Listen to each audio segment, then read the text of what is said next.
Hi, everyone. My name is Sha-en, and I'm the founder of Happiness Scientists. And my work as a workforce psychologist essentially is partnering with companies who want to create workplaces that people want to work in and that they believe that employee well-being is fundamental. And this doesn't come at the cost of profits and productivity. In fact, as they focus attention on employee well-being and taking care of their staff, they also support their staff to achieving their goals. So what I do is that I help them to identify the current challenges they might be facing and also the strengths that are present in the people and also the company culture while implementing specific solutions such as coaching, training, and helping them to create this culture through certain processes. What is positive psychology? I often get this question. And the first question people ask, which is, if there is a positive psychology, is there also a negative psychology? But essentially, positive psychology is the scientific study of well-being and discovering the factors that help people, communities, and societies to thrive. So in 2010, I went overseas to the University of Pennsylvania to study positive psychology because I was so drawn by this concept that we could actually look into what makes people thrive and flourish and learn more about how to help people, societies, and communities do exactly the same thing. So some of the science behind positive psychology, particularly in the workplace context, is that over and over again, studies have shown that when employees are happy, they are more productive. In fact, in the 2014 Warwick study, they found that when they separated two groups of employees and conducted certain positive practices on one group, they found that productivity increased by up to 7 to 12%. And not only that, they also performed better and were more committed to the company. Another part of the research which I find fascinating is when you create a positive emotional climate filled with positive emotions like gratitude and joy, appreciation, excitement, and interest. Dr. Barbara Fredrickson, who's pioneering work in this area, has found that people are more innovative, people are willing to take risks, and are better problem solvers when there's a positive emotional climate in the workplace. And given the current situation, we need people who want to solve problems. We need people who are willing to look differently at an existing problem and come up with innovative solutions.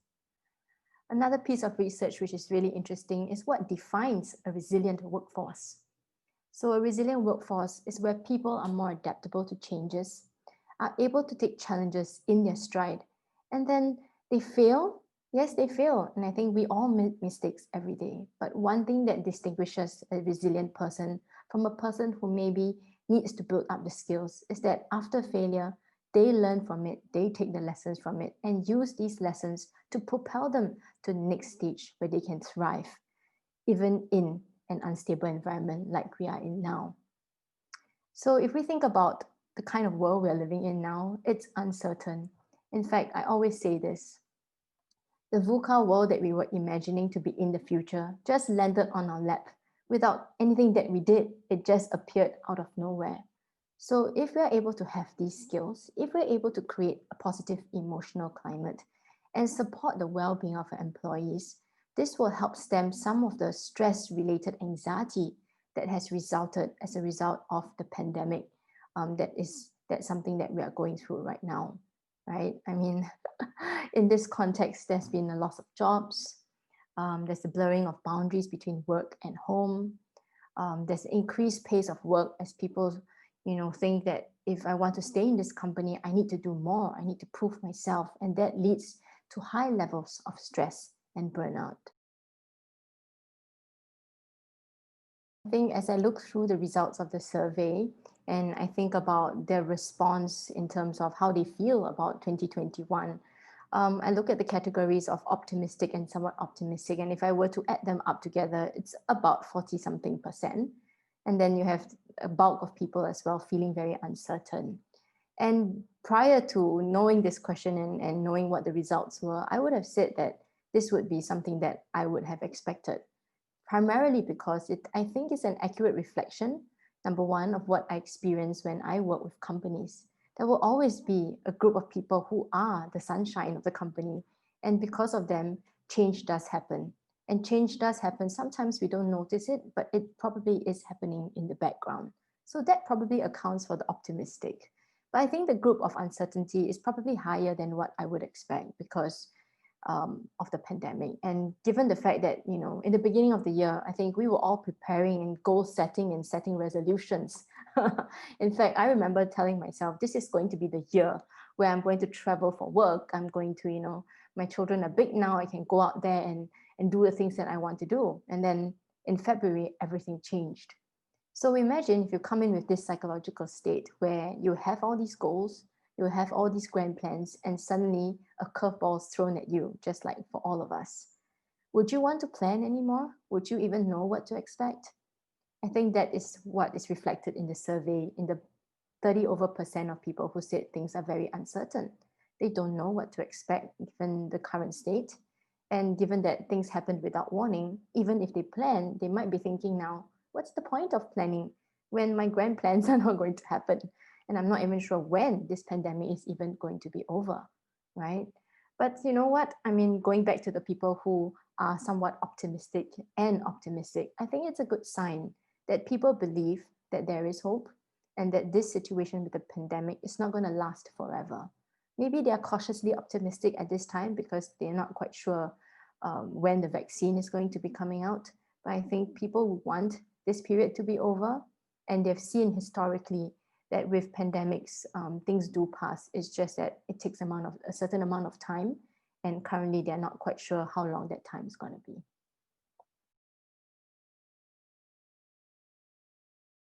Yes, yes. I think it's a very interesting generation. Many people like to call it the millennials because they are born, in this age group of 20 somethings. But another way of looking at it is that they are also a sandwich generation. Some of them may have young families and some of them are supporting at the same time elderly people at home. So being in the sandwich generation while trying to climb the career ladder has always been cited in many surveys as being a very stressful stage of life, right? Because you're supporting top and bottom, plus trying to achieve the goals that you wanted. It's almost like you're trying to have it all, but there seem to be so many obstacles in the way. And given the current state of the pandemic, I would really urge respondents, people who are listening in, who are in this age group of 20 something to 30 something and finding yourself pulled in all directions, to really look out and to be wary, I think, about striving for the need to prove yourself. In this generation, sometimes there's this need to be perfect. There's this need to show yourself stronger and stronger and stronger and hustle and work harder and harder just in order to prove that you can make it. And unfortunately, sometimes the millennial generation has faced some flack for being iffy, for being flighty, for being idealistic, that because of these extra comments, they have to strive to work harder to prove to the companies that they're working in that I'm not what you think my generation is about. And that in itself creates a certain amount of pressure. So you would notice that for this generation, there's a lot of anxiety because they're worried about this, what their job prospects are going to be like. They're worried about how people think of them. They're worried whether they're showing up and doing their best. And they're worried about this box that perhaps they've been placed in inadvertently as a result of the year that they've been born in. So I think if you are listening in and maybe anxiety is something you relate to, one thing I would really suggest is instead of showing and trying to prove that you are the best, maybe try to spend more time reflecting and gain some clarity on really what is it you want to achieve for yourself. Not so much what you think society wants you to do and what everybody expects you to do, but more of what you want for yourself. And that could mean, a series of things. For example, delving deeper into your values. What is it you believe in? What is it that matters to you? And, advocate for yourself a little bit more. Just because people may think of you in a certain way doesn't mean you can't stand for yourself. However, I guess sometimes it's how you do it that really, really matters, right? Not simply just going out there and say, hey, I believe in this, so you listen to me. Because sometimes that isn't so well taken. But really advocating and being firm and continue to send the same message such that people do take you seriously. I think another piece is also, be clear in drawing the boundaries for yourself. And I think there's this buzzword, right? It has been going around for many, many years. Work-life balance, work-life harmony. I think we can throw that out of the window. What I really advocate is finding a balance that best serves you. And that balance is unique only to yourself. Sometimes, as I mentioned, we may look to the person to our left and right and thinking, hey, how come this person can work from 7 to 7 and still come back the next day all fresh? When I work 7 to 7, I'm totally flat out. But that's because that's them. And if we continue this comparison, sometimes we lose sight of what we need and the balance that best serves us. So strive to find that balance in your introspection and keep asking the question, what is it that best serves me? And one note I think about stress is that stress over prolonged periods of time can lead to burnout. And sometimes in this age group, when you feel young and energetic and feel like you can conquer the world, you work extra hard, and sometimes that could inevitably lead to burnout. On top of the anxiety that you're feeling, remember that you are in this for the long haul, and that a career is made over time. And so in order to sustain yourself, to remember to be aware when you are feeling stressed, when you are feeling that things are overwhelming, to also make time to unwind, to make time to take care of yourself and put self-care as a priority, right? So that you can be there for the long haul and continue to show up as your best.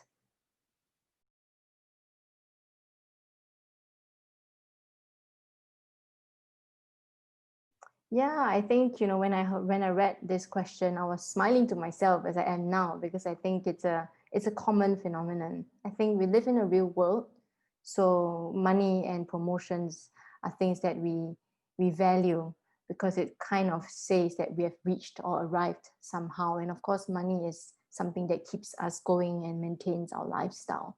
But I remember meeting Professor Laurie Santos, who has taught, the Yale University course that was a huge hit, the course on happiness. And she shared that sometimes our intuitions are wrong when it comes to what will make us happy. And secondly, we lack motivational capacities to go after things that really matter a lot for our happiness. So if we just, kind of break that down a little bit, number one, our intuitions are sometimes wrong when it comes to what will make us happy.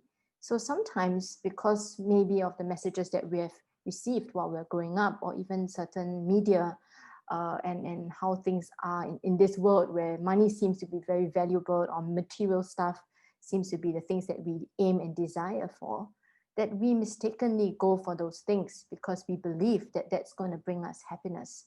And to a certain extent, studies have shown that there is, of course, a minimum amount of money that we need in order to feel like our life is going well, that we are financially stable, and all of that. But there's also a point where there are diminishing returns. That is, if you add more and more income, it doesn't lead to more and more happiness. In fact, sometimes you may not even have time to spend all that money you're earning, and that could lead to a stagnating situation, right?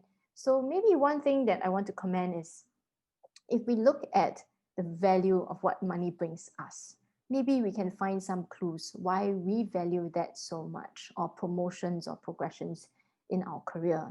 On the one hand, I think it fulfills the needs that we have. For example, what are we really, really going to work for? And as a mother, I would say this: when I do my work, yes, I do want to make a positive impact. Yes, I do want to grow. But at the same time, I do want to earn that amount of money, perhaps because I want to fund my children's education.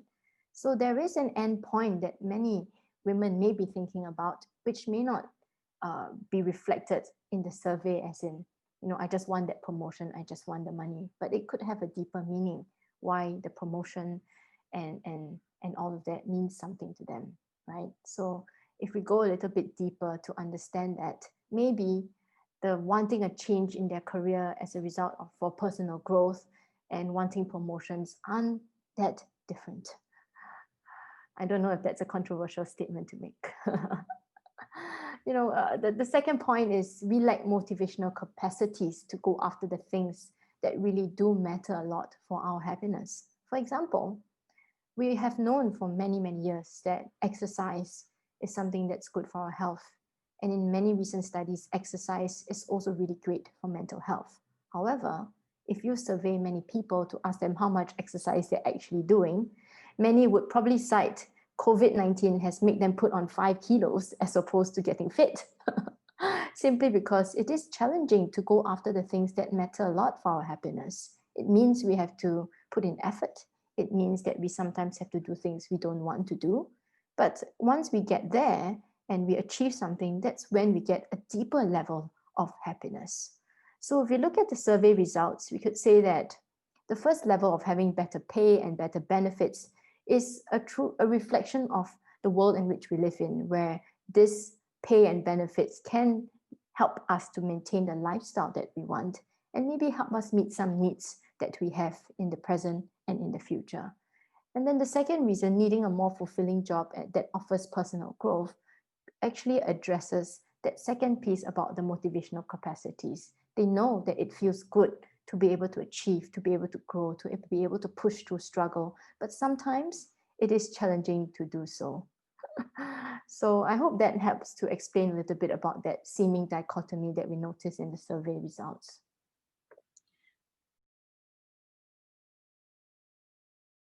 I thought this was an interesting question about, what we need to change to improve women's career prospects. And then let's look at the first one and go a little bit deeper on that. So work policies and culture are often decided by the top leadership of the company. And when these are crafted in consideration of the trajectory of a woman's career, more often than not, it affects many areas, if not almost every area of the company, from who they put in positions of leadership, to the hiring process, to the strategic planning and direction of the company.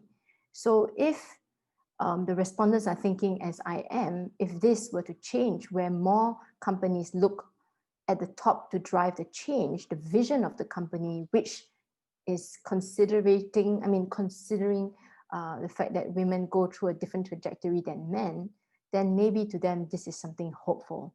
And if they change at the top, it doesn't just rely on bottom-up initiatives to advocate for the position that they want to be in.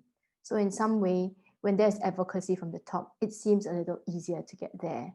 And to me, I think this result tells me something about the respondents. I see this as the women who responded to this survey asking for more sustainable changes rather than just throw in a diversity and inclusivity workshop to tick the box, or just throw in some initiatives on Diversity Day, for example, and we are doing what we can. What they want is something that is more culture-wide, something that's indicative that the company has a true and genuine willingness to support women in their career paths, into leadership positions, into wherever it is that they want to be, and sending a very clear message by doing this from the top.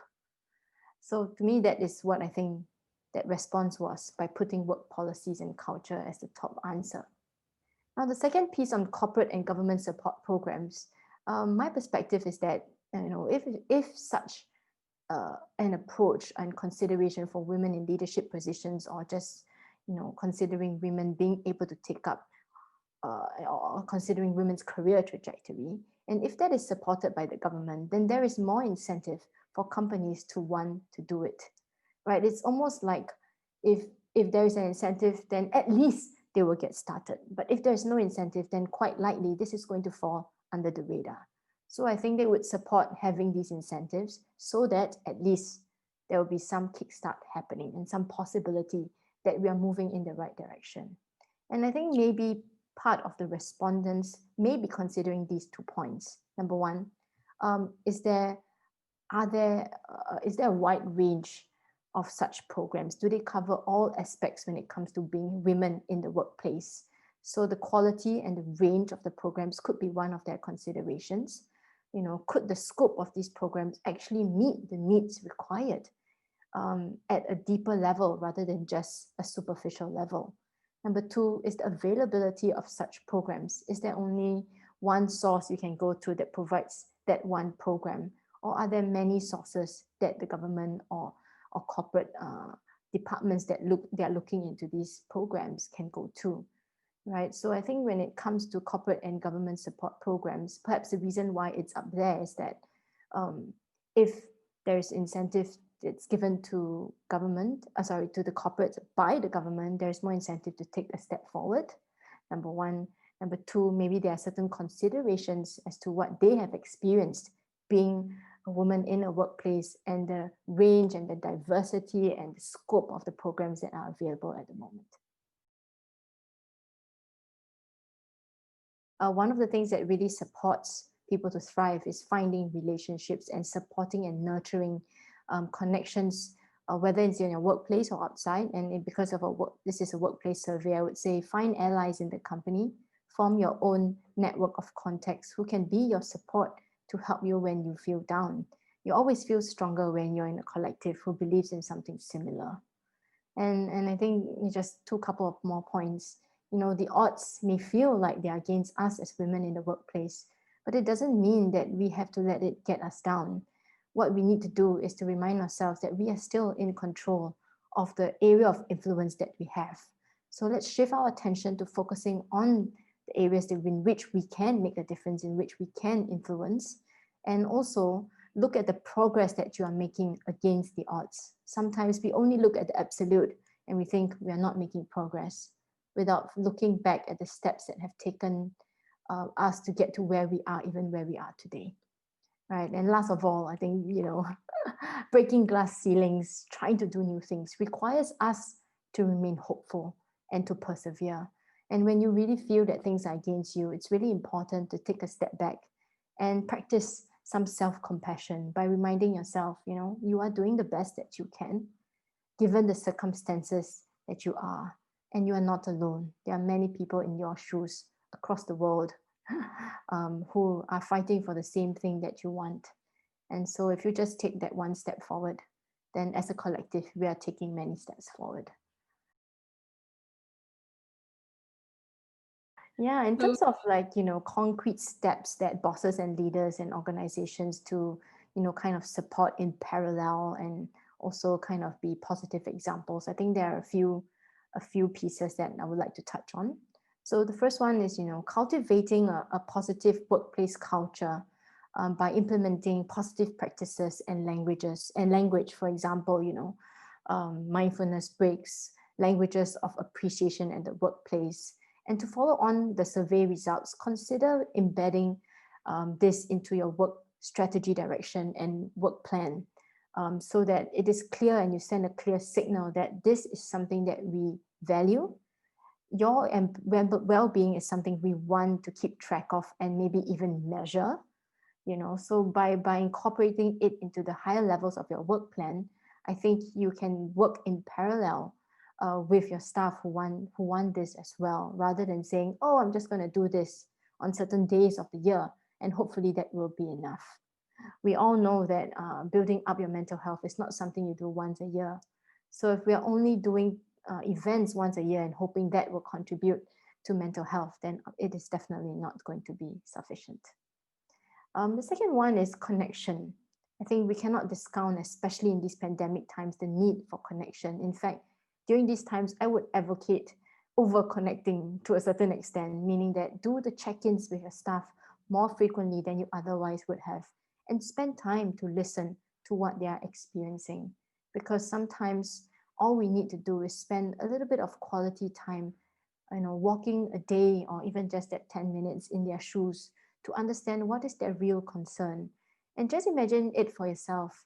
If you're coming to work and you have some worries and concerns from your home environment, it affects your ability to function. And it is the same for your staff. But if there's a platform where they know they can share and they're not going to be judged, where there's safety to be able to share some of the challenges they're experiencing, it will be a mental load of their mind, which frees up their cognitive and mental capacity to then focus on the work that they need to do, right? In the beginning, we talked about happy employees becoming more productive. And that's one of the reasons. If we are able to offload some of the negative emotions that they might be experiencing, they can then free up that capacity to shift into greater productivity and better performance. A win-win for the company, if you ask me. And of course, the last part that I was alluding to is psychological safety. Create platforms where your staff can give feedback and where feedback is taken seriously. So again, not doing it just as lip service, but sending a message that when they made a mistake, they can learn from it. Because resilient people are people who fail, who make mistakes, but who also learn from it and take those lessons to go forward and to thrive and do even better. And when your company has psychological safety, there's a spirit of innovation, there's a willingness to try and push boundaries, all of which are really important skills we need in this current environment. No longer can we say do A and you will get result B. Sometimes you may have to do all kinds of things in order to just get the same result because of the uncertainty of the environment and the complexity that we are in. Last of all, I think for yourself, be a good role model and walk the talk, be authentic. And sometimes, if you yourself have made a mistake, be vulnerable and share some of your challenges because they want to know that you are like them. They want to be able to relate to you. And if they want to follow you and respect you, that authenticity is going to take you a very long way. In this pandemic environment, people don't want to hear perfect messages. They want to hear that you are doing what you can, and there are difficulties and there are challenges, but despite all of that, you are still holding it together because you can see the light and because you know it matters to the company and to them as well. If you are a daring leader, I would say crowdsource for suggestions when you are having some trouble. Ask your employees for some advice. That's radical to do, but hey, we are in radical times, aren't we? And last of all, I think celebrate their wins and progress, and not just the outcomes and performance that they have. In Carol Dweck's book Mindset, she distinguishes between performance versus learning. And if we can celebrate not just performance, but also learning and progress, we are cultivating in our company culture that progress is really important, that growth is what we want for the staff. And when they grow, the company grows as well.